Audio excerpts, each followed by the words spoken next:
Greenbar Distillery started out as a hobby. It was not a business idea, it was not a goal for me or my wife. We just gotten engaged, it was 2002. We started to do the family circuit. And my side coming from Armenia, in the former Soviet Union, we tend to drink with food. Typically we fill glasses with some kind of fruit brandy or vodka. Someone stands up and does a toast and we all knock it back. My wife, on the other hand, hated what we would serve. She thought it was like drinking nail polish remover, so she would politely pick up a glass and put it right back down. So I started to make alcohol at home for a customer of one. We would go to the farmer's market, I would buy flowers, fruits, herbs, and just get jars of alcohol and stick anything I could think would go well together into those jars. Once in a while I would make something that would put a smile on her face and she'd go like, oh, I like that. The first one was a combination of lavender, pear, and vanilla beans. She's like, hey, put it in a bottle, we'll take it to the next thing, and your cousins will think I'm actually drinking, but not that stuff, just this thing. So we did that, and then we go to the parties. Where the hell did you get this? Oh, you made it. Let me try it. This is good. Swipe. A week later, they'd call and say, hey, I have some friends coming over. Can you make me a bottle or two of that thing? I'm like, okay. And then their friends would call and say, your cousin promised you'd make me a couple of bottles. And that's how it started. We were really kind of having fun, making things for friends and family. And within a couple of years, it spilled over from people we knew to total strangers calling and saying, I'm not sure where I got your number, but I think you make liquor. Can I have a couple of bottles? We slipped into it. It was not a full-time thing. We had rented a small, like a 2,000 square foot space, and continued essentially what we made in little mason jars into our first big production size, which was 5 gallons. Those water bottles you would flip over in the old days.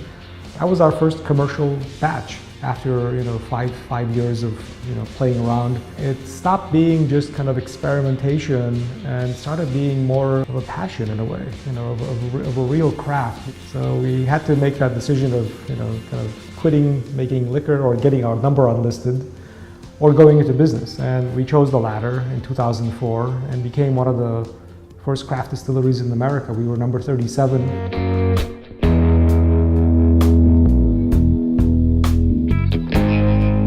One of the coolest things we've learned is how to make spirits that taste exactly like what we imagined them to be. What's really kind of possible at the end of our imagination.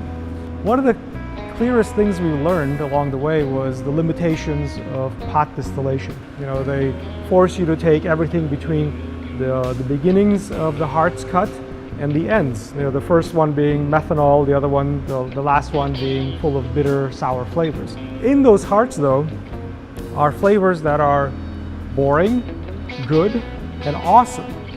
We always struggled with how do we get the awesome without the boring or the average. This is the first of its kind, continuous, infinitely fractionating column still. What it allows us to do is take the hearts and chop it up into whatever parts you want. So let's say we have fermented something and it has 10 flavors. Let's say flavors number 2, 5, and 8 are the best ones. We can adjust the temperatures at the bottoms and the tops of each of our 4 columns to access those 3 flavors, leaving the other 7 behind, which will allow us to create something that is truly original and meets, at least in our mind's eye, what the perfect spirit could be. But this gives us the freedom, the flexibility to be creative any way we want. And that's the benefit of our years of making tons of mistakes and the technology that is allowing craft distilleries to really explore the frontiers of flavor.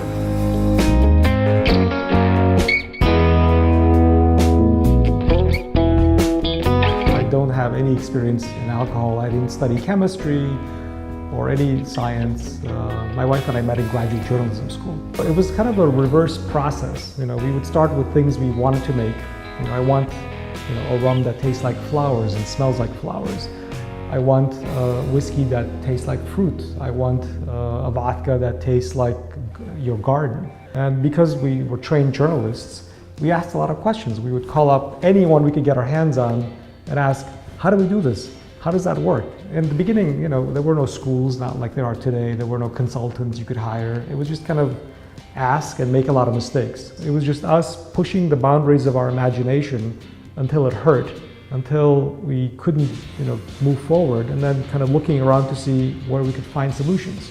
And people were patient. We would go to stores, for example, and try to sell them a 15-pack of bottles. And they would go, kid, these things come in 6, 12, 8, 24, not 15. We're like, well, that's how many fit into the box. We're like, go get a different box. We adapted this model of we have to pull ourselves up by our bootstraps and learn. So we kind of adopted a formal process to teach ourselves how to do almost everything. We would just always let our palate be our guide.